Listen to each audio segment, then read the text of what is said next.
Hi there, this is Alicia at newvaadvice.com, and I am back with you today for more virtual assistant business tips, taking questions that I receive often in my inbox from those in the New VA Advice community and answering them on video to help everyone.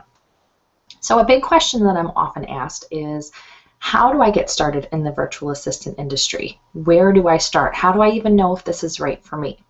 Well, I have today my top 3 tips on where I think is the very beginning as to what you should think about when you're starting, if you're considering starting. So the first one is to know your work style. Can you work independently? What if you didn't have a boss looking over your shoulder, telling you what to do and when you needed to do it? Are you self-motivated? Can you set a schedule for yourself? Can you create deadlines for yourself and stick to them? These things are important to know because, like I said, you're not going to have a boss telling you when something is due, how to do it, and checking on you at a certain deadline or point to see if it's done. That is all you, and it's on you. So you really need to think about that, and if you're able to do that and work from home by yourself. Some people tell me when they find out what I do, that's really great, and I'm so glad it's working out for you, but there's no way I could work from home. I would be entirely too distracted. I would sit around and watch TV or play on the internet, or do whatever all day. So you need to know yourself. Are you disciplined enough to set some kind of schedule for yourself and work when you need to? So your second point that you want to think about is what are your skills? And then those skills can be turned into services. Usually people get really stuck at this point because they have no idea. So this is what I suggest doing. Think about all of the skills that you have, life skills and professional skills. So from current job, past jobs, and personal situations. Think about the skills that you have and start making a list of those skills. So start with the things that you're really good at. For example, maybe you are good at writing. It's just something that you've always loved to do. Maybe you're a natural proofreader, and every time you see a sign or an article in a magazine, you're mentally correcting it. Maybe you're really organized. You're great at juggling schedules. You're the keeper of the schedule in your house. You know where your husband's going to be and what you're doing, and your kids' game practices, and you've got that all worked out. Maybe you're very technical. You love doing behind-the-scenes work and computer stuff. Maybe you're very outgoing. You already love social media. You use it personally. You love to be out there chatting with people and networking. Or maybe you're great with numbers or spreadsheets, and you're the one who balances the checkbook. So think about all of these things. These are your skills. You have them. Some of them you might not even realize are something that you could turn into a service, but write all these things down. That's what we're going to start. Now, let me give you just a brief idea of how some of those things could be turned into services. So I mentioned writing. Writing and proofreading. Well, you could do blog writing or ghost writing for clients and offer proofreading services, or transcription. If you're a techie, you can create websites of people. You can help them with their WordPress sites, creating and maintaining them. You can create people's, set up their shopping carts, their membership sites, their affiliate programs. If you're a very organized person, there's calendar management and event planning. If you're the numbers person, you can offer bookkeeping services. If you're the social butterfly, you can offer social media services or help people with their marketing or press releases. So like I said, that's a short list, but just to give you an idea of what you could do with those skill sets and how to turn them into services for your business. So as you're making your list, it's also important to make a list of things that you know how to do or perhaps do in your current job, but you don't particularly care for. Why are you writing these down? Because I don't want you to offer these as services in your business. You might think starting out that you want to offer whatever you can to pull in those clients to get money and get your business going.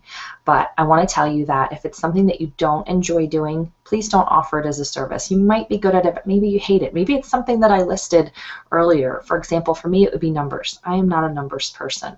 There are certain things I know how to do, but I don't want to offer that for my clients because it's just not, it's not me. It's not part of who I am and what I'm best at offering and what I love to do.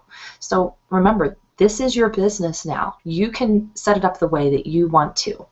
If there's a skill that you have but you don't care to do, don't offer that as a service to your clients. You want to start out with the things that you love and enjoy and that you're good at, build up your confidence, and create a business that you love. So as you're writing your list of the things you're good at, that you want to do, the things you're good at that you don't really care to do, also think about the things you're interested in, maybe you have some experience in, but you'd like to learn more about. These could potentially become future services for you in your business. There are a lot of great online learning resources out there as far as things for virtual assistant specific or in general in business. I will have resources for you below this video. So think about that too. It's really important. Remember, as you grow and change, your business is going to grow and change. So it's okay to change your service offerings or add new ones. People do that all the time, and it's accepted and welcomed. Okay, so that's pretty much it for the listing part. The next thing would be to know where to go for the resources to get started. If you've made that list, you've decided that you have the type of work style where you can work from home and be self-motivated, you've made your list, you have some idea of maybe services that you want to offer. Now you need to know where to go to get the resources to get this whole business thing started.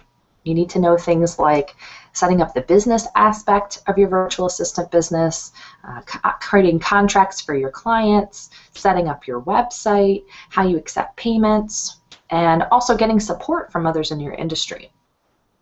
So where do you go for those things? Well, let me give you my brief list of top resources to get you started in that area. The first would be something free. If you go to my website at newvaadvice.com, on the blog you'll find the free Getting Started series. That gives you a lot of these starter tips. You can just go to the site, use the search box, and type in Getting Started, and you'll see that whole series come up. It's always a work in progress. I'm always adding to it. You can also check out my program, the VA Business Starter Summit. You'll also find that on the website. In that, I've talked to some industry experts to help you with things like choosing your services, configuring your rates, and what website, the copy that you need for your website. So you can check that out. Another really great resource for getting started is a book called Become a Virtual Assistant.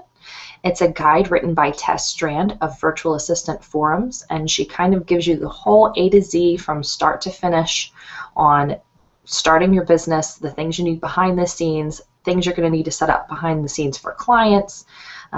Everything is kind of all in one place with that book. It's a great resource. And then lastly, you want to think about some forums that are going to help you because you need support as a business person. You're at home working on your own. You want to connect with others in your industry, whether they're people who are new like yourself or people who are seasoned that can give you great advice. So there are two forums in particular I recommend. One is virtualassistantforums.com and the other one is vanetworking.com. Again, I'm going to note all of these resources below the video. But those are my top resources for getting started. So let's recap here. If you're thinking about getting started and you're not sure if the virtual assistant industry is right for you, first you want to think about your work style. And if you are self-motivated and can work on your own from home and set a schedule and deadlines for yourself. Second, you want to think about your skill set, what you know how to do, and how those could possibly be turned into services. Next, you want to know where to go to find the resources you need if you've decided that you want to get started. So I think that's everything for today. I hope that you found this helpful. Please feel free to leave comments or questions in the box below. And if you like this video and it did help you out, please like the video and subscribe to my YouTube channel. Have a great day.